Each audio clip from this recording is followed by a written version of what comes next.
Weather by me, Jaleesa Livingstone. I am a meteorologist that studies weather and climate. All my life, I have specialized in looking at weather and being educated by it. Here is brief information on weather. A big part that deals with weather is obviously the clouds. Clouds come in all different shapes and sizes, but how exactly are they formed? How are clouds formed? When warm air rises, it expands and cools. Cool air can't hold as much water vapor as warm air, so some of the vapor condenses into tiny pieces of dust and are floating in the air and forms a tiny droplet around each dust particle. When billions of these droplets come together, they become a visible cloud. Here below is a little explanation of the clouds, and with the condensation and precipitation. Like I said before, clouds come in all different shapes and sizes, but they also are different types. For example, here are 6 types of clouds. There's the cirrus cloud, the cirrostratus cloud, the cirrocumulus, the altocumulus, altostratus, and stratocumulus clouds. Below each type is a picture that explains the type of cloud. It's a picture of how each cloud would look in real life. Adding on with those 6 clouds, here are another 4 clouds. There are also stratus, cumulus, cumulonimbus, and nimbostratus clouds. Once again, each picture below each describes the cloud of how they would look in real life.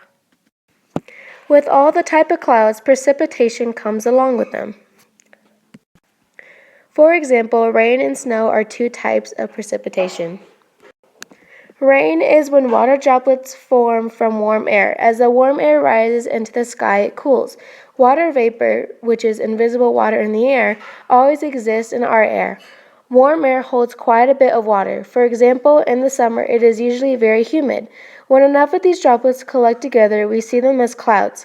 If the clouds are big enough and have enough water droplets, the droplets bang together and form even bigger drops. When the drops get heavy, they fall because of gravity, and you see and feel rain. In addition, when clouds develop or rain occurs, something is making the air rise. Several things can make this happen. Mountains, low-pressure areas, cold fronts, and even the jet stream can all cause this. Along with rain, there's also snow. Now, snow is formed when temperatures are low and there is moisture in the form of tiny ice crystals, and they are in the atmosphere. When these tiny ice crystals collide, they stick together in clouds to become snowflakes. If enough ice crystals stick together, they'll become heavy enough to fall to the ground. Now, below is also another picture of the precipitation. There is rain, freezing rain, sleet, and snow. Before, I said sleet.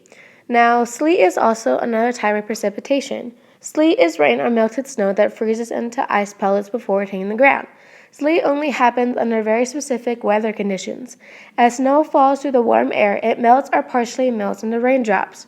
As the melted snow falls through the cold layer of air, it happens to refreeze. It forms ice pellets, or sleet, before hitting the ground. Now, that is a picture of little ice pellets below. Now, there is also hail, which is another form of precipitation. Hail forms when thunderstorm updrafts are strong enough to carry water droplets well above the freezing level. This freezing process forms a hailstone, which can grow as additional water freezes onto it. Eventually, the hailstone becomes too heavy for the updrafts to support it, and it falls to the ground. This is an example of hail. Besides clouds and precipitation, there's many other things that deal with weather, such as moving air. With moving air, there are wind patterns. The global atmospheric winds around the equator and poles ultimately lead up to the currents. Within the atmospheric winds, the latitudes and equator determine the direction the wind seems to blow. For example, the winds from the northern and southern hemisphere, which are the higher and lower latitudes, meet together at the equator. Winds at the equator seem to blow east to west, while the winds closer to the poles seem to move west to east. Now, with moving air, there are also convection currents. Convection is a process where hot fluids move upward and colder fluids move downward. Convection is driven by difference in density. Convection can only happen in fluids, liquids, and gases. Currents are created in the fluids. Now here is a smaller example of convection. Last but not least, with moving air, there are layers. Now, as you can see on your bottom right, the atmosphere is layered, and these layers correspond with how the atmosphere temperature changes with the altitude. The reason that weather takes place in the lowest layer, which is the troposphere, is that the Earth's surface is the atmosphere's primary heat source. With the moving air in the troposphere, it also can show within clouds. Moving on to air masses, there are also properties that go with it. But first of all, an air mass is a huge body of air with similar temperature and moisture properties at any given altitude, and they are fairly similar in any horizontal direction. With the different properties of air masses, there are also different kinds of air masses. As you can see, there's tropical, maritime, and continental types of air masses. The continental air mass is any body of air that develops over a large land area and contains a relatively low amount of moisture compared to air parcels that develop over water. However, with the maritime air mass, it is the exact opposite. It is an air mass that originated over a large body of water and is usually moist. Now, with the tropical air mass, it is a weather term used to describe air formed in regions where the temperature is warm. Tropical air also indicates that air is warm and originated in the lower latitudes. With all these different types of air masses and all the properties, they eventually meet at some point or another.